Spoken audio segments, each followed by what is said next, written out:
Hey everybody, in last week's video when I took a trip over to Legacy Station, I unboxed one of these two new Lionel GP30s. If you want to check out that unboxing, I'll put a link to that video in this video.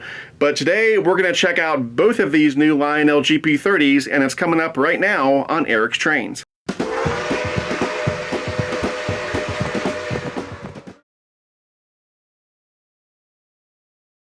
Alright, so let's start things off with a little history. The GP30 is a 4-axle road switcher diesel-electric locomotive built by EMD in LaGrange, Illinois between July 1961 and November 1963. A total of 948 units were built for railroads in the United States and Canada, including 40 cabless B units for the Union Pacific. The GP30 was a second-generation diesel that was built primarily as a response to the new GE U25B. Powered by an EMD 567 D2 prime mover, the GP30 could produce 2,250 horsepower and had a maximum speed of around 83 miles per hour. And finally, the good news for rail fans is that many GP30s are still in service today in their original or rebuilt form. And now coming back to the Lionel rendition that we have here, Lionel offered these new GP30s in their 2021 Volume 1 catalog, and these were delivered fairly quickly. They were delivered just a few weeks ago here in the summer of 2021. In that catalog, they made 7 road names available and 8 different paint schemes. They did B&O, they did 2 different paint schemes for BNSF, they did one in the yellow and blue Santa Fe paint scheme, and they did one in the green and white Burlington Northern paint scheme. They also did Kansas City Southern, Reading and Northern, Chicago and Northwestern, and of course Sioux Line and CSX in the chassis system paint scheme. Getting into some stats on these models, the length of one of these GP30s is right at 13¼ inches. The weight is right at 4 pounds exactly. The pulling power when tested was 2 pounds 10 ounces, which is right where it should be for an engine of this size, and the minimum required curve needed to operate these models is 0.36. Under the hood, each of these GP30s is driven by 2 large flywheel motors, one above each truck. From a technology standpoint, you've got all LED lighting, there's a fan-driven smoke unit for the smokestack, and then you've got Legacy Command, Legacy Rail Sounds, and Bluetooth on board. You know, one of the best things about these O-Scale locomotives that Lionel has been making lately is that when it comes time to run them, you've got so many options. So the preferred method to run these models is going to be to use Lionel's Legacy Command system, as that will give you access to all of this model's advanced features and functions. However, you can also use Lionel's classic TMCC command system. Then you've got 2 methods that use the Bluetooth connectivity. You can use the Lionel Lion Chief app on your smartphone or tablet, or you can use the Lion Chief Universal Remote if you've got one of those. And then finally, you can run one of these things conventionally with nothing more than a transformer and some track, just like your granddad used to do.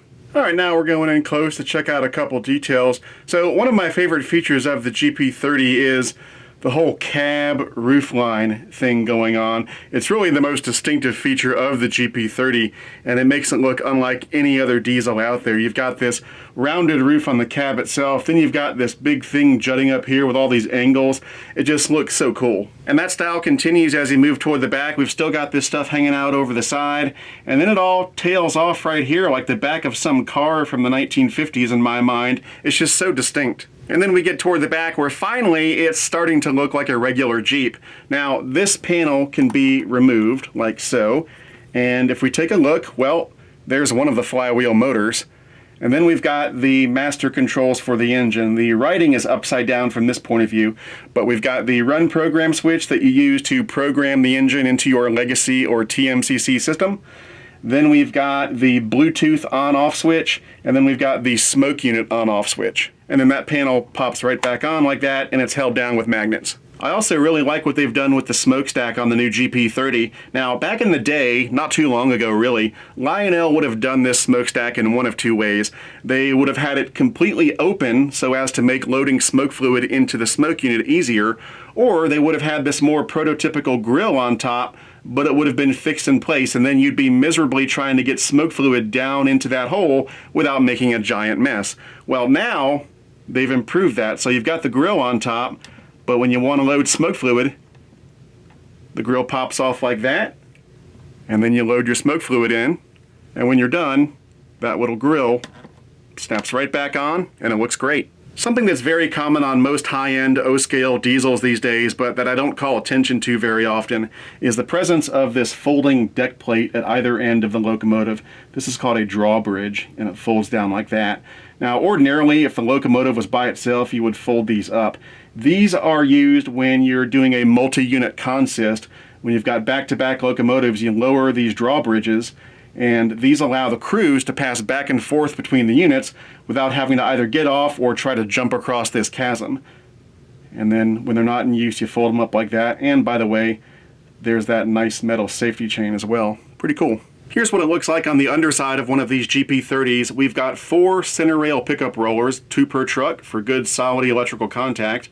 Then we've got 2 traction tires on the inner axle of each truck. There's the speaker for the sound system, and this is the sensor for the Lionel LCS sensor track if you choose to use one. And for those of you who like to see these things, here's a look at the inside of one of these models. Here are those 2 flywheel motors that I mentioned earlier. There's the smoke unit. There's the control and sound boards, and then right here is the speaker box that gives you the bass for the sound system. Alright, the last thing we're going to do before we get both of these going is BFIMO, best feature in my opinion. Well, my pick for best feature this time around has to be the road name specific details on these new GP30s. If you look at these 2 models and the other ones in the catalog, you'll notice some subtle differences depending on which road name you get. For example, on these 2, they've got different styles of horn. This one has a beacon and an antenna up here. This one has nothing. And other models have different equipment on top of the cab depending on which road name you get. And there's some other subtle differences as well. So I really like it when Lionel does that. They're doing it more and more these days. It makes the models look more prototypical, more like the real thing, and that's never bad. Alright, I've got both of these GP30s configured as a train in my legacy system, and I've got some cars behind them, so let's go ahead and get this thing started up. This is the dispatcher. Start up and hold. Over. Okay, let's get to work. Out.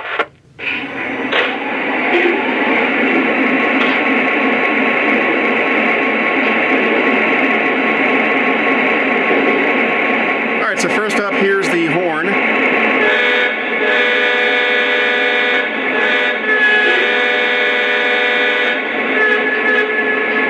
And here are some alternate horns.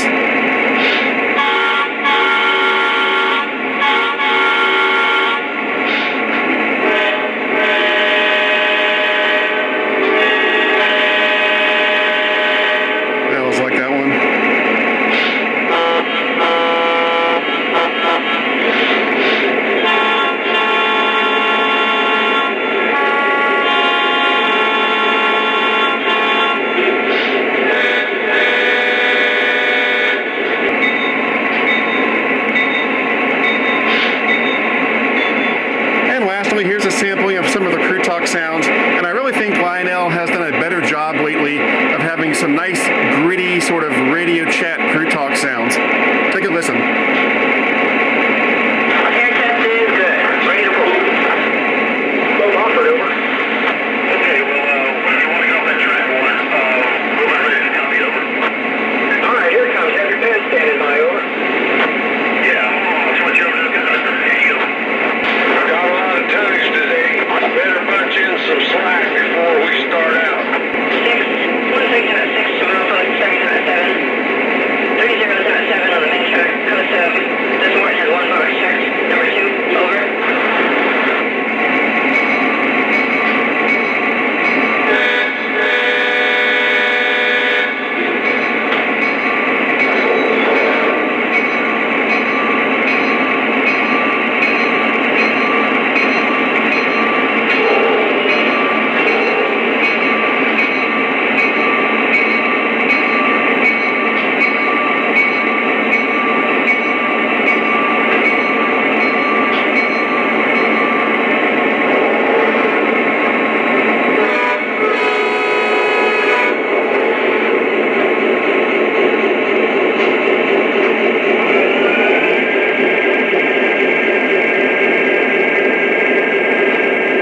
right, there you have it. The new Lionel GP30 is pretty sweet. If you'd like to get one of these for yourself, the retail price, regardless of road name, is right at $530. But keep in mind, that's the full retail price. If you go through a good Lionel dealer, you should be able to get a little bit of a discount off that full retail price. And as always, if you're looking for a good Lionel dealer, try my favorite train store, which is Legacy Station. You can find them on the web at legacystation.com or give them a call at 770-339-7780. If you'd like to support this channel, I would greatly appreciate it. That can be done through Patreon at patreon.com/ericstrains. Patreon supporters get all sorts of perks and benefits, and you can read about all that on my Patreon page. I'd like to put a big thank you out there to all of my current Patreon supporters, because your support means the world not only to me, but to the future of this channel. And finally, if you'd like to buy an Eric's Trains t-shirt or anything else I might be selling, check out the Eric's Trains online store at ericstrains.com/store. Anyway, that's it for now. I'm Eric Siegel. Thanks for watching, and I'll see you next time.